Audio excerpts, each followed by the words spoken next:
السلام علیکم تاسو J91 نیوز ګورئ سوچ بدل کوي د خلکو نو خپل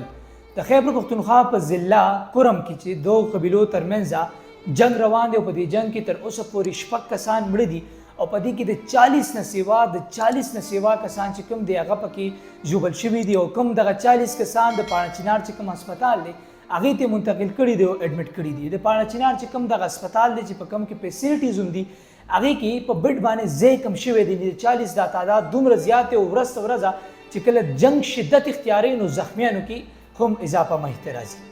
اوس دا په دغه ضلع کرم کې چې کوم دی دا لومبی جنگ نه دی د قبیلو ترمنځ تاسو په یقینا په ذهن کې به دا سوال راځي چې جنگ ولې سټارټ تنازعات دا د چا ترمنځ دا ولې شروع شوي دی د دې کرم ضلع چې کوم دی هسټري څه ده ټولو کیسه درته په ډیټیل سره بیانوم اولنۍ خبره داسې ده دا اوس چې کوم جنگ روان دی تقریبا 3 ورځې د دې جنگ وشوي دا جنگ چې کوم دی دا د دوه قبیلو ترمنځ روان دی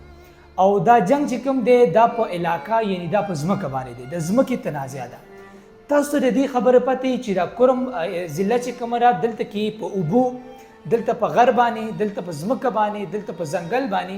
په دې سیزونو باندې دا تنازعي دا جنگ جګړې چې کوم دی هغه ډېر په شدت سره مخې راځي بیا دا بدقسمتي ده چې کله د دوه ګروپونو ترمنځ جنگ سٹارټ شي نو دغه جنگ بیا شدت اختیار کی په دې کرم ضلع زما په خیال د خیبر پختونخوا واحد داسې ضلع ده چې دلته کې قامپرستي هم زیاته ده چې کله قامپرستي زیاته ده دوه قبیلو ترمنځ مثلا په اوبو باندې کله جنگ سٹارټ شي نو یو ګروپ به راشي سره ودرېږي بل ګروپ به بل سره ودرېږي بل ګروپ به بل سره ودرېږي دا ګروپونه به غټې غټې قبیلې به یوځای شي او جنگ چې کوم د تنازع دا به یو شدت اختیار کی چې کله شدت اختیار کړي نو بیا به داسې شپږ لس کسان مري بیا به داسې 40-45 کسان چې کوم دی هغه زخمیان کیږي او دا جنگ به باقاعده طور باندې هغه نور هم شدت اختیاري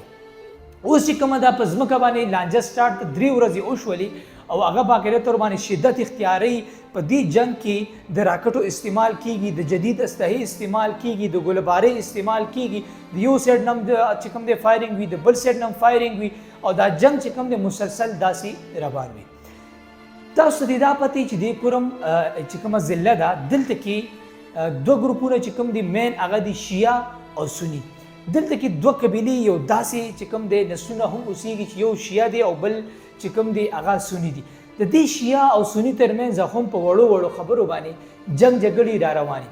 که د شیعه او سنی وړه ګروپونه یا دوه کسان خپلو کې جنګ وکړي نو یو سیټ ته به سني قبیلې راجمع شي بل سیټ ته به شیعه راجمع شي او بیا باقاعده طور باندې هغه به یو غټ ګروپونه ساز شي او جنگ جګړه به بیا په هفتو باندې دا جګړه چې کوم دی دلته کې هغه شدت اختیاري او بیا دې ته صورتحال راځي تاسو دې دام پته چې په کرم ضلع کې دا لومبۍ جګړه دی نه مخکې داسې جګړې شوي چې 30-35 کسان چې کوم دی په هغې کې مړه شوي دي داسې شوي چې یو کور پکې 8 کسان مړه شوي دي داسې جګړې د کرم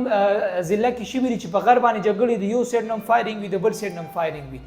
دا کرم ضلع مشهور هم دی دپاره ده او دلته کې په وړو وړو خبرو جګړه کېږي بل قامپرستي دلته ډېره زیاته نسلي تعصب دلته کې ډېر زیات دی دا جګړې چې کوم دی دغه ځای کې را روانې دي مخکې نو د دې هېڅ خل پولیس چې کوم دی ایون پولیس ناکامه دي دغه ځای لوکل انتظامیه چې کوم دی هغه ناکامه دي دغه جرګو دپاره ناست دي منډې تړلې وښي خو لا اوسه پورې چې کوم دی جنګبندي نه شوې د علاقې د کرم ضلع علاقې چې کوم مشران دي هغوی وینا ده چې مونږ یو سیټ هم جرګه کوو بل سیټ هم جرګه کوو فلحال چې کوم دی لا څه جنګبندي نه شي چې کله شپه شي دا ګولباري او دا فایرینګ چې کوم دی دوباره سټارټ شي دغه چې کوم پولیس ډپارټمنټ دی هغې هم فلحال ناکامه دي هغې منډې تړلې وي امایدین چې کوم دي چې دا صلح وشي دا جنګ چې کوم دی ودرېږي او فلحال چې کوم دی لا جنګ ولاړ نه دی